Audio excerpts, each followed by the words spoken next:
Tervitus! Ja siin me oleme siis tõepoolest pühade ajal ja vaikne laupäev. Homme on ülestõusmispühapäev. Eile oli suur reede. Loodus on kenaks on läinud ja kas kevad on nüüd lõplikult käes? Kas kevad on nüüd valmis? Selle valmis sõnaga, selle valmis või valmistatud sõnaga tuleb meil tegemist veel siin minu jutu sees. Kas on kevad valmis? Nartsissid on aknalaudade peal ja selline ilus kompositsioon minu selja taga.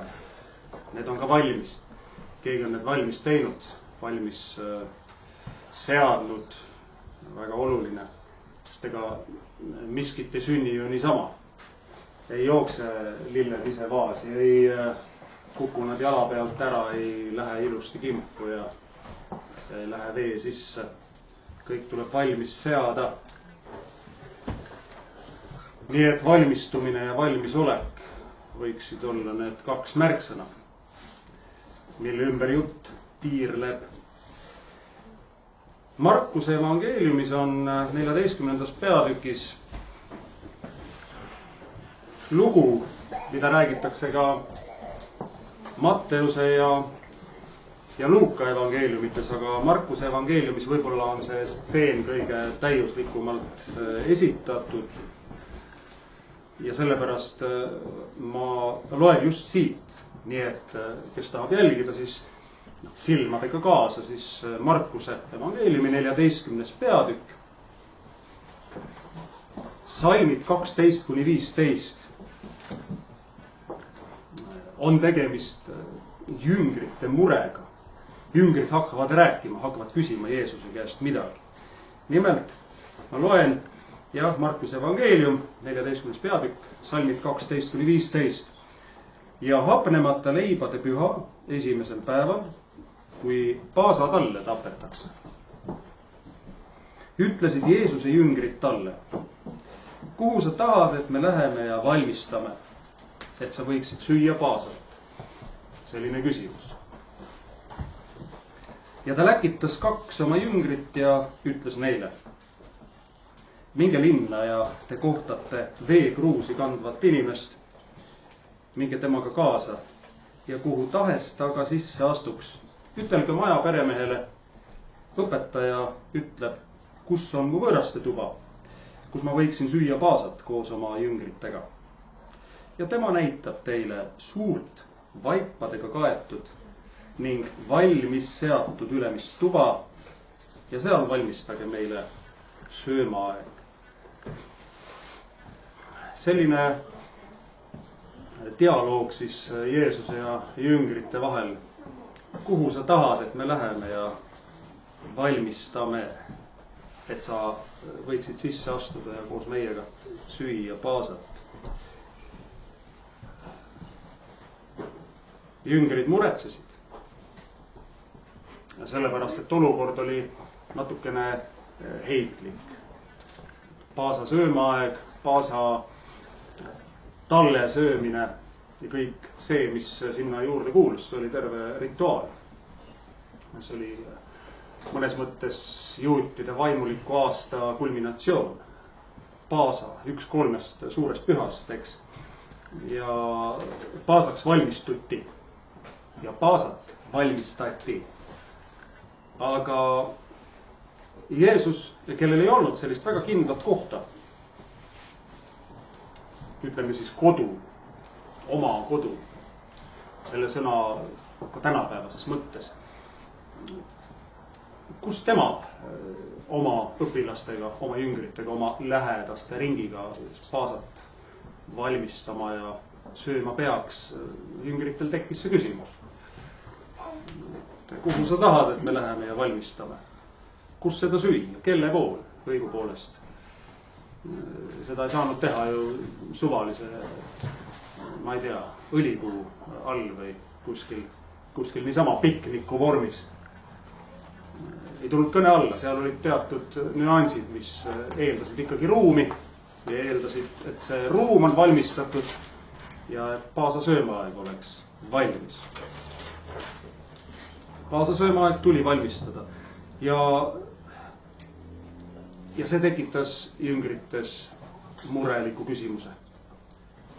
Kuhu sa tahad, et me läheme ja valmistame? Sest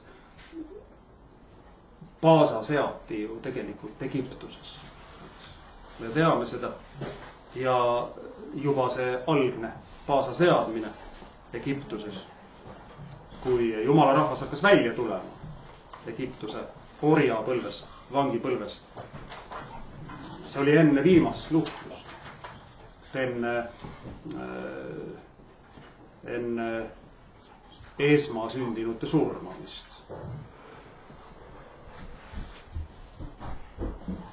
Ja siis pidid Iisraeli lapsed, jumala lapsed valmistama Paasa. Valmistuma väljaminekuks ja valmistama söömaaja ette. Valmistama Paasa. Söömaaja. Sellest räägib teise Moosese raamatus. Teise Moosese raamat. Peatükk 12. Võime seda lugeda. See on tuttav lugu, aga see ongi Paasa söömaaja seadmise korraldus. See on see tegelik söömaaeg, millele järgnes siis Paasa söömaaja seadmine. Pärast neid sündmusi, kui jumala rahvas oli juba kõrbes, siis anti tegelikult hiljem korraldus, et seda te peate pidama oma sugupõlvest sugupõlvele. Edasi ja mäletama seda söömaaega. Teise Moosese 12, salmid 2-11. Need on küll lühikesed salmid, et seda kannatab lugeda küll. Et kujutame ette siis seda olukorda, kus Iisraeli rahvas, kes ei olnud veel õigupoolest rahvaks saanud, päris rahvaks, orja rahvas, sai korralduse nüüd Moosese suu läbi Jumalalt, et enne väljaminekut teil tuleb midagi teha. See kuu olgu teil esimeseks kuuks. See olgu teil aasta esimeseks kuuks. Rääkige kogu Iisraeli kogudusega ja öelge, selle kuu 10. päeval võtku iga perevanem talv. Igale perele talv. Aga kui pere on talle jaoks väike, siis võtku tema ja ta naaber, kes ta kojale on lähemal, vastavalt hingede arvule, kui palju igaüks jõuab süüa. Sellele vastavalt arvake neid talle kohta. Tall olgu teil veatu, isane, 1-aastane. Võtke see lammastest või kitsedest. Säilitage see enesele kuni selle kuu 14. päevani. Siis kogu Iisraeli kogunenud kogudus tapku see õhtul. Ja nad võtku verd ning võitku ukse mõlemad piitjalga ja pealispuud kodades, kus nad seda söövad. Ja nad söögu liha sel samal ööl, tulel küpsetatult koos hapnemata leiva ja kibedate rohttaimedega söögu nad seda. Te ei tohi seda süüa toorelt või vees keedetult, vaid ainult tulel küpsetatult pea, jalgade ja sisikonnaga. Te ei tohi sellest midagi üle jätta hommikuks. Mis aga sellest hommikuks üle jääb, põletage tulega. Ja sööge seda nõnda, teil olgu vöövööl, jalatsid jalas ja kepp käes. Ja sööge seda rutuga. See on Paasatall, issanda auks. See on see kõige, kuidas öelda, kõige ürgsem, kõige ehtsam see algne Paasa seadmine. Seal ei olnud väga palju lisandeid, seal ei olnud väga palju rituaale veel. Need tekkisid alles hiljem, sajandite jooksul. Aga igal juhul tegemist oli valmistamisega. See Paasatall tuli valmistada, seda tuli süüa ka. Seda tuli süüa mitte nii, nagu sa sööd iga päeva rooga, vaid seda tuli süüa erilisel moel. Ja see nõudis valmistamist ja sellepärast jüngrid muretsesid. Kuhu sa tahad, et me läheme ja valmistame. Ja nüüd edasi salmides, ikka seal Markuse evangeeliumis, salmides 13-15 annab Jeesus jüngritele nüüd vastuse. Õigupoolest annab neile korralduse. Loen uuesti salmid 13-15. Ja ta läkitas 2 oma jüngrit ja ütles neile: minge linna ja te kohtate veekruusi kandvat inimest. Minge temaga kaasa ja kuhu tahes ta ka sisse astuks, ütelge maja peremehele, õpetaja ütleb, kus on mu võõraste tuba, kus ma võiksin süüa paasat koos oma jüngritega. Ja tema näitab teile suurt vaipadega kaetud ning valmis seatud ülemist tuba ja seal valmistage meile söömaaeg. See on mitmes mõttes kummaline lugu. Kõigepealt Jeesus ütleb jüngritele, mida nad tegema peavad ja ta ütleb jüngritele ka, mis sündima hakkab. Ehk siis Jeesus räägib siin prohvetlikult. Sest üks asi on see, kui ma annan kellelegi korralduse, mida ta tegema peab, kui ma olen ülemus või kui ma olen väiksem ülemus, siis ma palun, suurem ülemus, siis ma ütlen, minge ja tehke. Aga ma ju ei tea detailselt, vähemalt mitte, mis inimesega juhtub selle korralduse täideviimise ajal, aga siin on detailid. Jeesus teadis detailselt ette, mis sündima hakkab. See on natuke kummaline lugu. Ja mõned märksõnad, eks. Kõigepealt, et Jeesus ütleb, et kui te lähete, kui te hakkate minema, kui te linna lähete, siis te kohtate veekruusi kandvat inimest. Veekruusi kandvat inimest, no ma ei tea, tõenäoliselt oli see naisterahvas, siin pole täpselt öeldud üheski evangeeliumis. Inimene, antropos. Mees. Jah. See oli keeruline. Et mees kandis kruusi. Ma ei tea. Siis ära, naisi oli palju kandis. No ei tea, te kohtate veekruusi kandvat inimest. Igal juhul see on üks märk. Hästi. Siis järgmine moment, et te peate talle järgi minema. Ja, te peate järgnema temale. Ja siis salmis 14 juba ütleb Jeesus, et kuhu see veekruusi kandev inimene ka sisse ei astuks. Siis ütelge selle koja peremehele, maja peremehele, see on huvitav sõna tegelikult kreeka keeles, oiko despotes, despoodile, öelge despoodile, meie jaoks on despoot selline natuke halvustava varjundiga, türannilaadne isik, aga see on maja peremees tegelikult siis, koja despoot või maja despoot. Et öelge maja peremehele, et meie isand õpetaja ütleb, kus on mu võõraste tuba. Panete tähele, siin on huvitav moment. Kus on mu võõraste tuba? Jeesus läkitas oma jüngrit, siis ühte majja ja sellele maja peremehele andis ta teada, et see tuba, mis on tema majas, ei ole nagu tema tuba. Et see on küllaltki tähelepanuväärne nüanss ja siin on täpselt tõlgitud, et siin üks neiu enne küsis minu käest, et kas eestikeelset tõlget võib usaldada või midagi taolist, siis jaa, eestikeelset piiblitõlget võib vägagi usaldada, neid piiblitõlkeid on erinevaid, aga tõepoolest siin on täpselt tõlgitud, et mitte lihtsalt, et kus on võõraste tuba, sinu majas, kus on tuba, kus ma võiksin süüa paasat koos oma jüngritega, oma jüngritega, see on arusaadav. Aga Jeesus küsib, kus on minu võõraste tuba?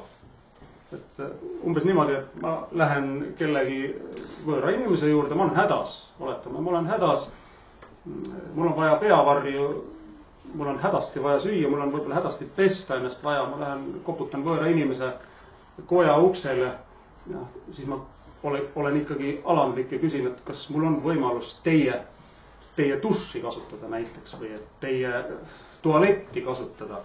Aga kujutage ette, et kui ma lähen koputan uksele ja küsin, et kus on mu tuba. Siis sa oled hotelli uksele. Ilmselgelt, jah. Et kus on mu tuba, kus ma saaksin teha seda teist ja kolmandat. Mul on selline seltskond ka veel kaasas. vägisi tuleb meelde see Mägra maja lugu, eks, kus Usin Mäger oli endale majapidamise ehitanud ja kõik toad valmis seadnud ja hoolitses ja aed ja kõik mugav kodu, soe ja siis, kuidas see luuletus oli, et ühel õhtul keegi ukse peale kloppis, ukse taga seisid kährikuerad troppis. Ja siis nad lihtsalt küsisid, et panid peremehe fakti ette, et nüüd me tuleme sisse. Et jääme korraks siia, ütlesid Mägrale, et jääme korraks siia, pole mõtet asja kakluseni viia. Mäger ka siis mõtles, et kährikuid on mitu ja neil on kihvad, pükste peal neil kõigil rotinahast rihmad ja ega midagi ei olnud teha, siis seadsid koerad ennast sisse. Kutsusid ka sugulasi siis endale järgi. No see oli oma aegne luuletus, seda inimesed teavad, kes on minust vanemad, aga see lugu on ju legendiks muutunud, see oli oma alltekstiga luuletus, mis kiiresti ära korjati Nõukogude Eesti raamatulettidelt, see oli kas just ajakirja Pioneer ridades kogemata lasti läbi. Ja hiljem tegi laulu ka. Aga siin oli tõepoolest Jeesus siis, kes saatis oma jüngrid majaperemehe juurde ütlema, et mu isand tahab tulla oma tuppa, teie majja, oma tuppa koos jüngritega siis paasat sööma. Ja siis see tuba ise on ka, siin on kirjutatud, et see on ülemine tuba. Jah, siin on kreeka keeles on üks mõiste, üks sõna, mis viitab võõraste toale. Ehk siis see oli korralik tuba pidi olema. Ülemine tuba, anakai on võõraste tuba. Ja see oli valmis seatud. Siin oli 3 märksõna selle toa kohta. See oli suur, vaipadega kaetud, on mõlemas eestikeelses hiljutises tõlkes ja valmis seatud tuba. Nii et tõepoolest selles majas oligi selline tuba olemas. Peremehel oli see tuba olemas, võõraste tuba, suur tuba, vaipadega kaetud ja valmis seatud. Mis see vaipadega kaetud siin meie võiks öelda, võib-olla oleks sellisem argisem ütlus mööbleeritud, mööbliga varustatud, vaipadega kaetud. Ja siin on jälle üks eripärane sõna, mis viitab sellele, et see tuba oli varustatud selliste lamamisasemetega, mis olid korralikult puhaste, mugavate vaipadega kaetud. Nii et see oli mugav tuba, see oli valmis seatud. See ei olnud mingi pillapalla, vaid valmis seatud. Võib-olla olid vaibad ka seina peal. Igasuguseid variante võib siin mõelda, aga kindlasti oli see mugav. Seal olid asemed valmis, vaipadega kaetud tuba ja just nimelt valmis seatud. 2 kreekakeelset sõna, mida on eesti keeles niimoodi tõlgitud. See sõna valmis seatud on täiesti otsene tõlge, valmis seatud tuba, vaipadega kaetud. Siin on tõlkija kasutanud, võib kasutada erinevaid variante, vaipadega kaetud, mööbleeritud, sisustatud, ükskõik. Aga nii on. Nii et selline episood siis või selline korraldus. Ja sinna tuppa siis Jeesus oma jüngritega läks ja tähelepanuväärne ongi see, et maja peremehel oligi see tuba valmis seatud. Maja peremees ei protesteerinud. Maja peremees sai nende 2 saadiku palvest väga hästi aru ja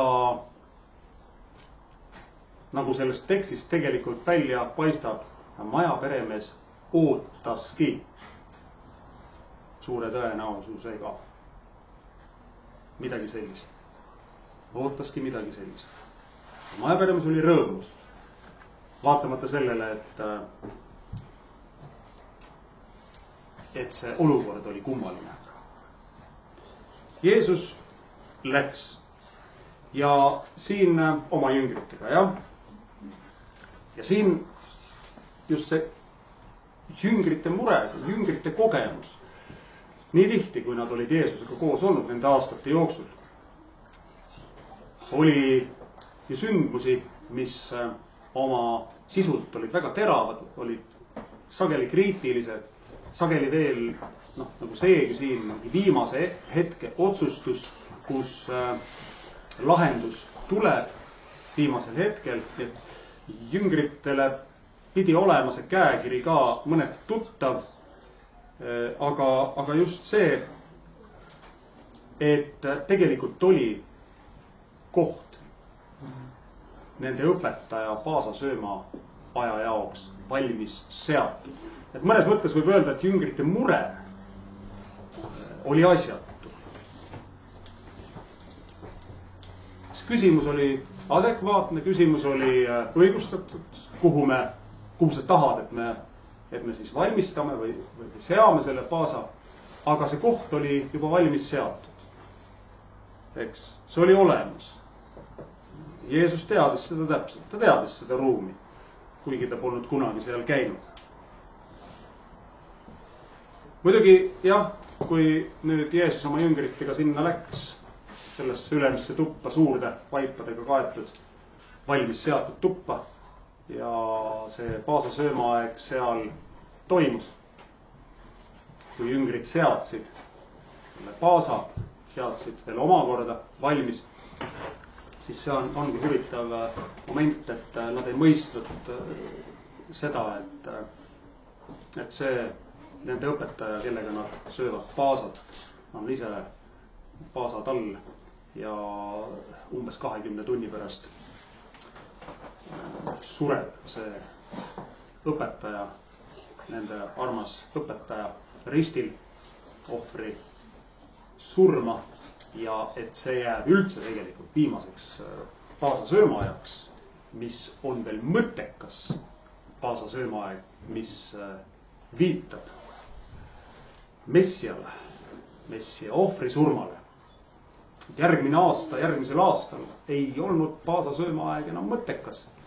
Veel enam, ma usun, et järgmisel aastal tegelikult ei olnud see Paasa söömaaeg sellisel moel, mil aastasadu juudid olid seda söönud, ka enam Jumalale meelepärane.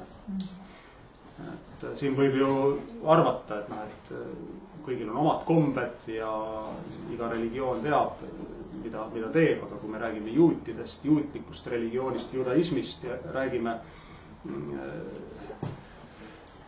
sellest Paasa traditsioonist, siis oma olemuselt on see juba vastuhakk Jumalale. Ilma, et väga paljud seda ju teaksidki tegelikult. Aga see selleks. Siin võiks palju rääkida, aga ma pean edasi minema. Valmis seatud tuba. Jääme selle juurde veel. Valmis seatud tuba. Ruum. See oli ruum. Siseruum. Vaipadega kaetud. Suur, korralik, et sinna mahuks inimesi. Võõraste tuba. Ja siit järgmine küsimus, kes peab toa valmis seadma? Kui Jeesus läks sinna oma jüngritega, siis oli see juba valmis seatud. Ja valmis seadjaks oli ju maja peremees. Tema oli andnud vähemalt korralduse see tuba valmis seada. Seesama oikodespotes või kodudespoot. Maja peremees pidi selle toa valmis seadma. Pidi hoolt kandma, et tuba oleks, see ruum oleks valmis seatud. Aga siin on väga suur sümboolne õpetus iga inimese jaoks, kes tuleb Jumala juurde ja kes on Jumala juures.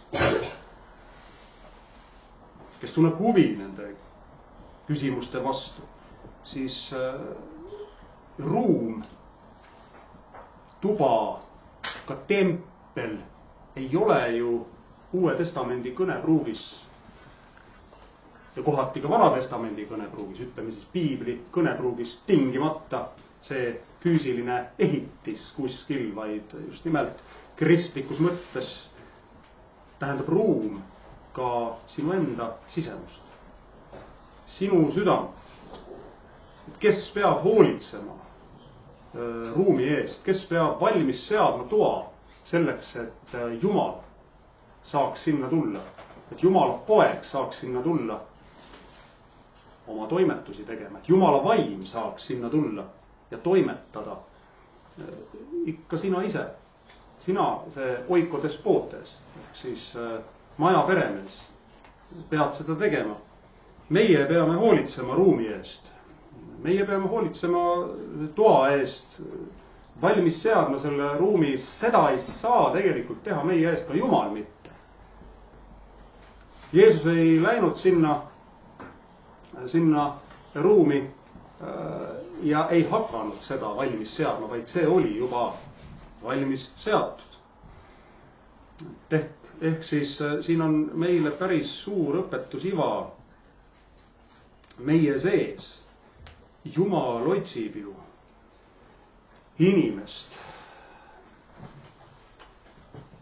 ja leiab inimese. Ja nii palju on neid kohti ju, kus mõistukõnelisest vaates on öeldud, kuidas Jumal seisab. Jumal otsib, Jumal räägib oma vaimu läbi. Kõige tuntum metafoor on kindlasti see, et Jeesus seisab ukse taga ja koputab. See on ilmutuse raamatus. See on tegelikult väga aktuaalne koht, sest see puudutab sõnumit Laodikea kogudusele, eks. Ilmutuse 3:20 võib korraks pilgu peale visata küll. See on hästi tuntud metafoor. Ehk siis Jeesus ise ütleb ja silmas pidades just lõpuaega ja viimast kogudust, lõpuaja kogudust, et ennäe, ma seisan ukse taga ja koputan. Kui keegi kuuleb mu häält ja avab ukse, siis ma tulen tema juurde sisse ning söön õhtust temaga ja tema minuga. Võib ju mõelda ka, et Jeesus seisab kuskil maja ukse taga, kodu ukse taga, koputab korteri ukse taga, aga tegelikult siin on mõeldud ikkagi südameust. Sinu ukse taga, sina oled oma sisemise ruumi peremees. Ja sinu asi on, kas sa lased sisse selle koputaja või ei lase, nii nagu peremehe õigus on. Ega Jumal ei vägivallatse. Sina oled oma sisemise ruumi peremees ja sinul on õigus külalisi sisse lasta ega mitte lasta, ega külalisi välja visata. Ja kui Jeesus koputab sinu südame ukse taga, siis ta koputab. Ta ei löö jalaga seda ust maha. Tema jüngrid ei ole mingi erikomando, mingi sonderkomando, kes tulevad ja murravad ukse maha või nagu need kährikkoerad selles mõistuloos, eks. Vaid ta koputab. Ja kui sa kuuled ta häält, eks, Jeesus ütleb, et kui keegi kuuleb mu häält ja avab ukse, sellele koputamisele lisaks peab veel midagi olema. Siis ma tulen tema juurde sisse ning söön õhtust temaga ja tema minuga.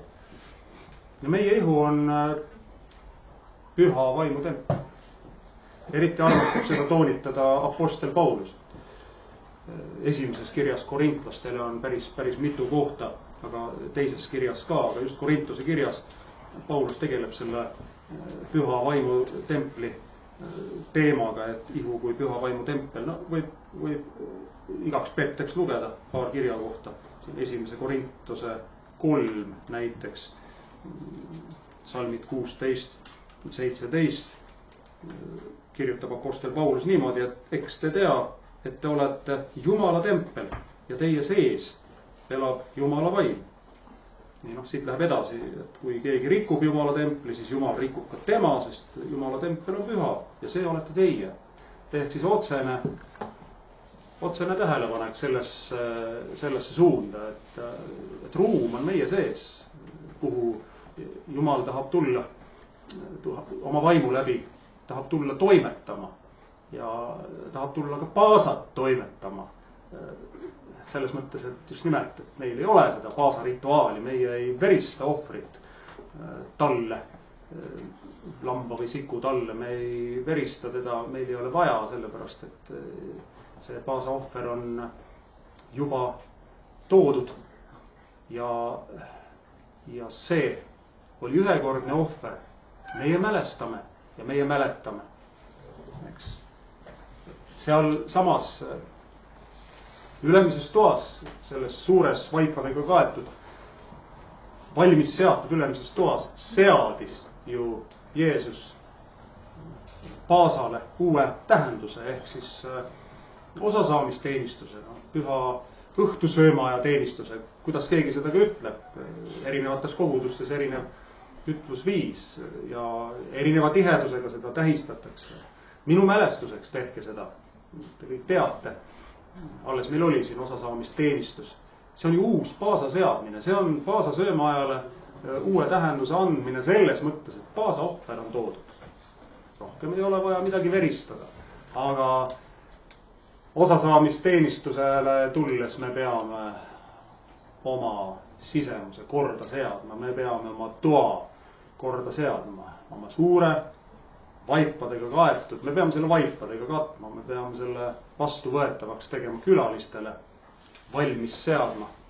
See on osasaamisteenistuse lahutamatu osa, nii et mitte miski pole muutunud põhimõtteliselt. Nii et Jeesus teadis, kui ta andis oma 2 jüngrile korralduse, et minge seda teed, minge linna, veekruusi kandev inimene ja see maja peremees, tema on toa valmis seadnud. On inimene, kes on toa valmis seadnud, vaipadega kaatnud, valmistanud. Jüngrid ei teadnud seda, aga nad kuulasid Jeesuse korraldust. Ja nii palju nad olid õppinud. Nad ei teadnud veel, nad ei taibanud veel, et Jeesus ise on tõeline paasaohver. Sest nad ei mõistnud enam väga hästi messia mõiste tähendust. See oli neil kaduma läinud. Aga nad kuulasid Jeesuse korraldust ja sellest oli külla. Selleks momendiks oli sellest külla, et nad kuulasid Jeesuse korraldust ja usaldasid seda profeteeringut.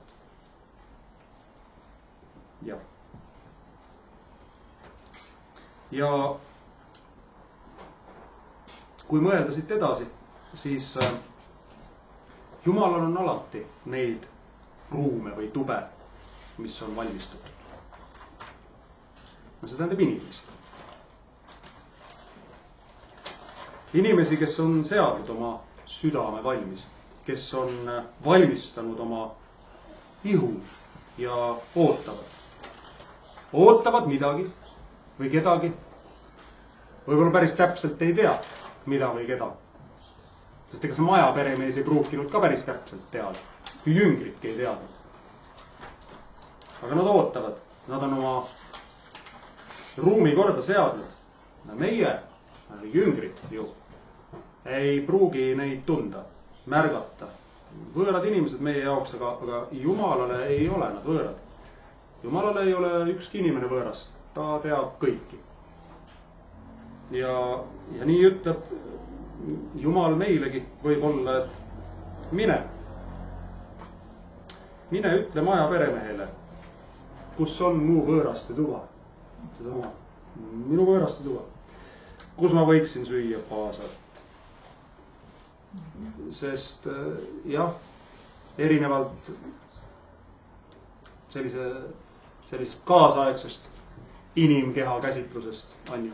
Minu keha, minu õigus, mina teen oma kehaga, mida tahan, tuleb tuttav ette.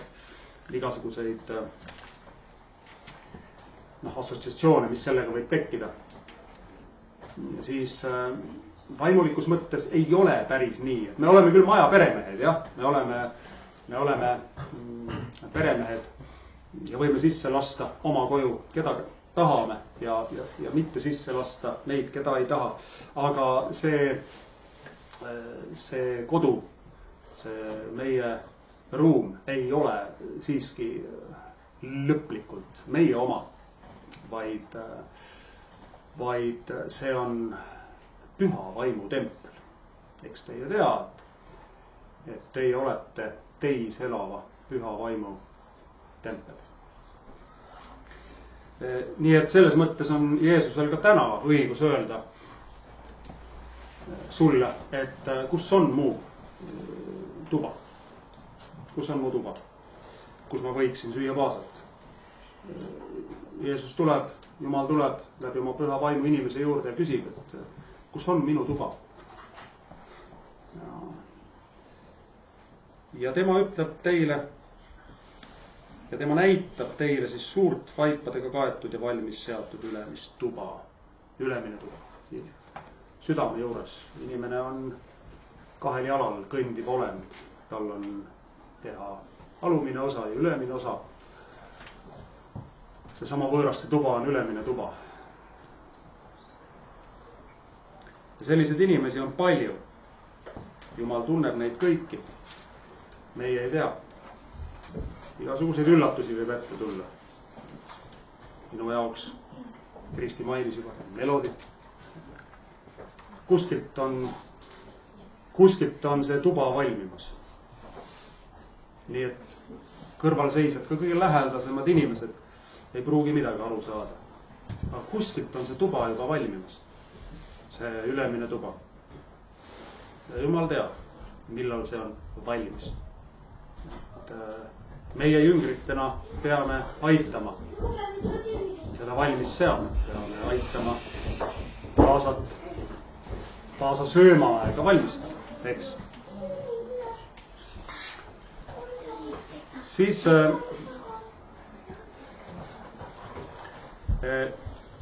kui me räägime erinevatest inimestest, nagu ma ütlesin, väga palju võõraid inimesi, meie ümber on igasuguseid inimesi, rohkem inimesi rohkem inimesi neid, keda me ei tunne, kui neid, keda me tunneme.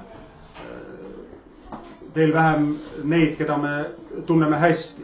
Võime tunda ka palju inimesi, kui meil on suur suhtlusvõrgustik, aga keda me hästi tunneme, neid on kaunis vähe ja päris sõpradeks, kui palju me inimesi saame üldse pidada päris sõpradeks. Neid on veel vähem. Aga piiblis on erinevaid inimesi, keda me tunneme päris hästi, nii palju kui Jumala sõna valgustab meid. Ja üks sellistest meestest oli Arimaatia Joosep. See oli tähtis mees, suurkohtu liige või suurkohtu kohtunik või nõukogu liige. Ja tema kohta võib küll öelda, et tema oli valmistanud oma südame. Võime võtta Luuka evangeeliumi. Siin ma valisin sedapuhku kirjakoha Luukast. Luuka evangeeliumist peatükk 23. Kui Jeesus oli juba risti löödud, õige paasa tall oli tapetud. Suure reede sündmustik, eile, eks. Siis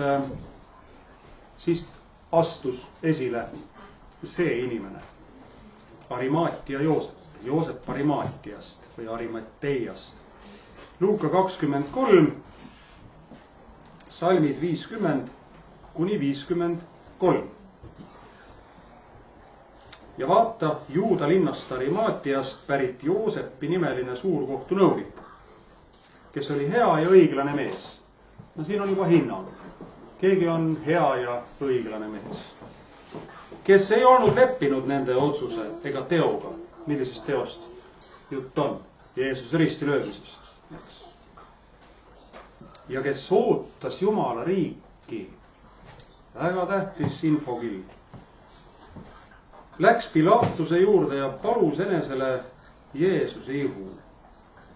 Ja ta võttis selle maha, nähkis linasse ja asetas kaljusse raiutud hauda, kuhu polnud veel mitte kedagi maetud. Arimaatia Joosep oli siis hea ja õiglane mees, kes ei olnud leppinud nende otsusega teoga ja mis on kõige tähelepanuväärsem, kes ootas Jumala riiki. Ehk ta oli valmistanud oma südame. ta oli valmistanud oma ruumi, oma sisemise ruumi.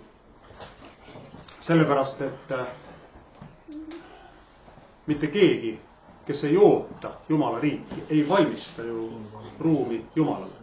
Inimene, kes ootab Jumala riiki, tema valmistab oma ruumi ette, valmistab toa ette.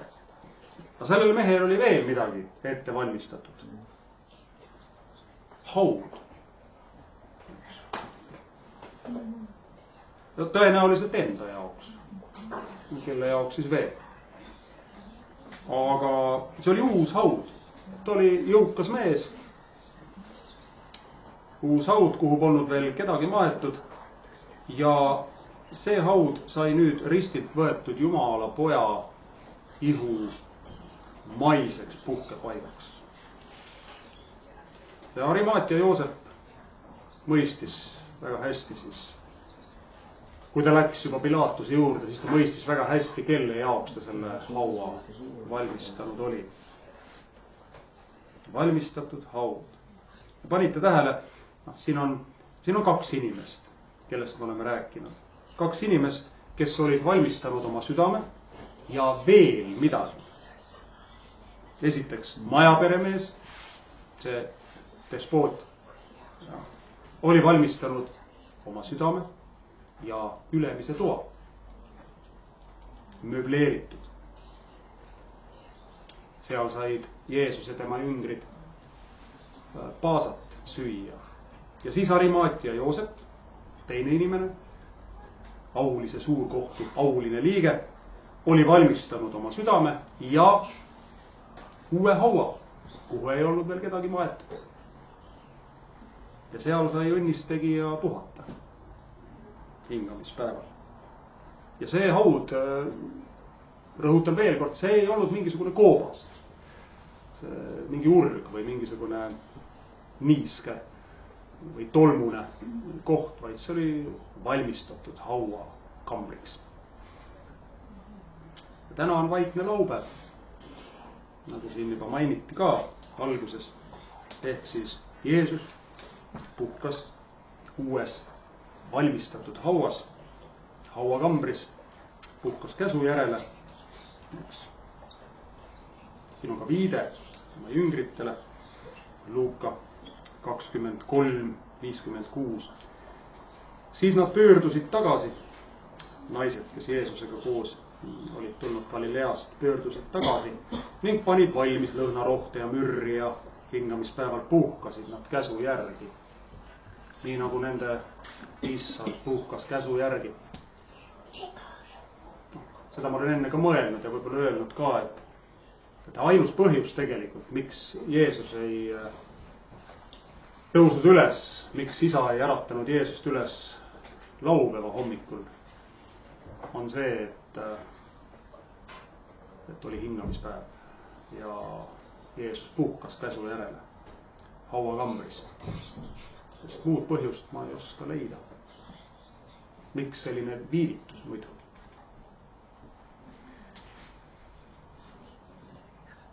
Nii me kohtame selles pühade tsüklis, tegelikult juba palmipuude pühal, millest see eelmine kord natuke räägitud, siis oli see Jeesuse kuningana Jeruusalemma sõitmine, siis oli ka midagi valmistatud, eks.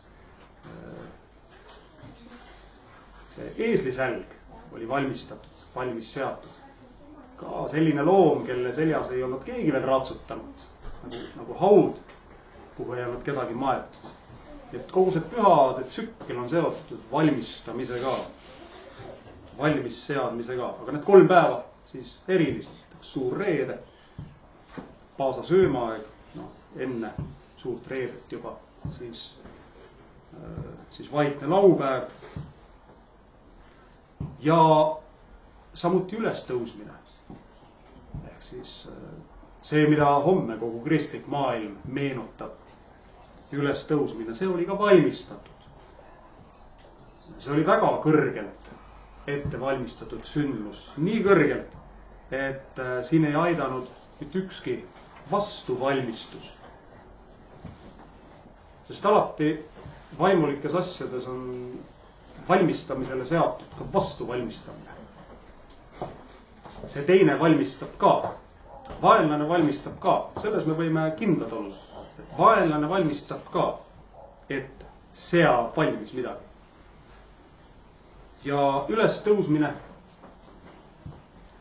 pühapäeva hommikul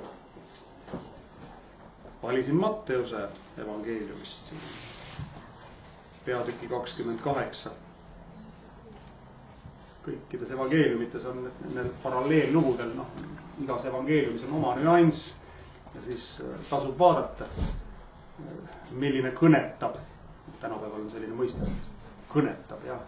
Miski kõnetab, et milline kõnetab rohkem, siis ülestõusmislugu Matteuse evangeeliumis peatükk 28, salmid 1-5. Võimas lugu. Ja see on lugu sellest, kuidas see ülestõusmine oli kõrgelt ette valmistatud.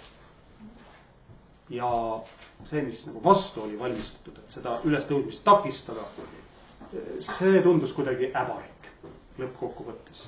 Ehk siis salmid 1-5. Aga kui hingamispäev oli möödas, jälle rahupäev, oli möödas rahupäev, oli rahulik päev, Jeesus puhkas hauas ja tema jüngrid ka. Aga kui hingamispäev oli möödas ja hakkas juba koitma nädala esimese päeva hommikul, tulid Maaria Magdalena ja teine Maaria hauda vaatama ja näe, sündis suur maavärisemine, sest issanda ingel laskudes taevast tuli ja veeretas kivi kõrvale ja istus selle peale. Aga ta nägu oli nagu välk ja ta rõivad valged nagu lumi. Aga hirmust tema ees värisesid valvurid ja kukkusid maha nagu surnud.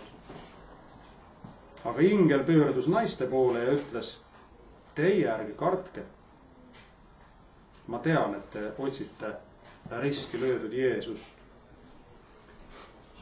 See sündmus oli nii kõrgelt ette valmistatud, et vastuvalmistused tundusid tühised. Kivi oli ju see vastuvalmistus. Üks, esimene. Selle veeretas ingel ära ja istus selle peale. See ei olnud mingi matkarajal ette tulev kivikühm, mille peale võib ka oma väsinud keha toetada. See oli suur kivi.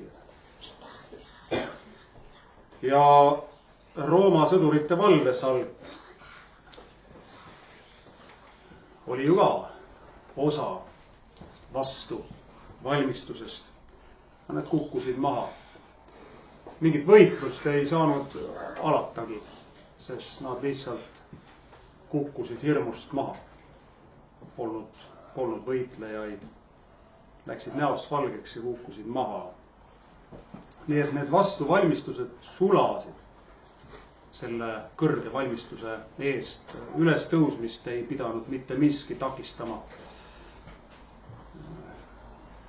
Ei teemonid, kes seal kohal olid, võimsaimad nende hulgast, ka pealik ise ja veel vähem siis lihaliku inimese lihalikud valvesõdurid, Rooma sõdurid.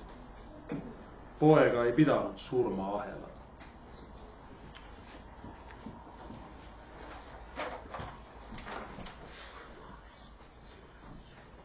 Ja seegi pole veel kõik.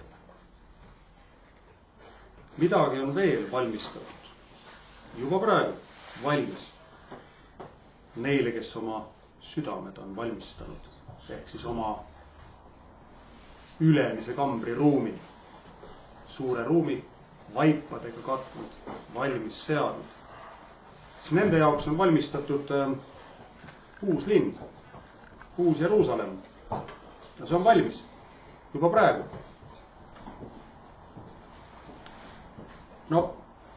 Mäletate väga tuntud kirjakoht jälle Johannese evangeeliumist 14. peatüki alguses, kus Jeesus ütleb oma jüngritele lahkumiskõnes, et ta läheb neile aset valmistama. Aset valmistama isa juurde. Kui ta tuleb tagasi, siis on asemed valmistatud, ta võtab kaasa jüngrid. Ja kus need asemed siis on? Need on ikka uues Jeruusalemmas, mis on juba valmistatud. Ilmutusraamatu päris lõpuosa, siin 21. peatükk. Salm 2. Ja ma nägin püha linna, uut Jeruusalemma, taevast, Jumala juurest alla tulevat, valmistatud, otse kui oma mehele ehitud mõrsja. Kas keegi suudab ette kujutada midagi või ütleme siis kedagi, aga ütleme kontseptuaalselt midagi, mis on niimoodi ette valmistatud, nagu on seda pruut oma pulmapäeval. Jälle, ma mõtlen ideelisel tasandil, kontseptuaalsel tasandil. Sõltumata ühest või teisest inimesest või ühe või teise inimese, ma ei tea, natuurist või kellele üks või teine inimene meeldib, see on ise küsimus. Või erinevatest pulmakommetest sõltumata. Aga ideelisel tasandil ei ole midagi nii ette valmistatud, nii kaunilt ette valmistatud, kui seda on pruut oma pulmapäeval. Ei saa olla ja ei suuda midagi ette valmistatumat ette kujutada. Ja uus Jeruusalemm, teda on võrreldud mõrsjaga. Ma nägin püha linna, uut Jeruusalemma tulevast, taevast Jumala juurest alla tulevat, valmistatud otse kui oma mehele ehitud mõrsja. See viitab täiuslikule ettevalmistusele. Ja see on juba ette valmistatud. Ja see aulisus ootab neid, kes ootavad Kristuse teist tulekut ja kes oma südamed selleks on ette valmistanud. Oma ülemist tuba on valmis seadnud, vaipadega katnud ja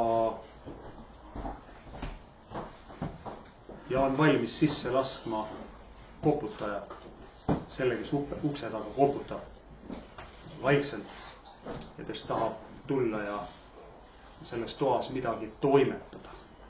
Kui vaja, siis ka paasat süüa. Jah, maailm on täna heitlik ja heitlikke olukordi, mis kõigutavad inimeste meeli, on väga palju erinevates valdkondades. Ühtegi kindlat valdkonda pole enam. Ja see vastuvalmistus toimub ka. Ja midagi muud saab ka valmis. Me advent rahvana teame seda, peaksime teadma. Babylon küpseb ka ja saab valmis. Aga see vastuvalmistus ei suuda takistada lõppkokkuvõttes kindlasti kõrgelt tulnud valmistust. Seda, millest ma soovin, et me kõik osa saaksime, kui me oma ruumi mõistaksime ette valmistada. Olgem kõik õnnistatud selles ülesandes. Aamen. Amen.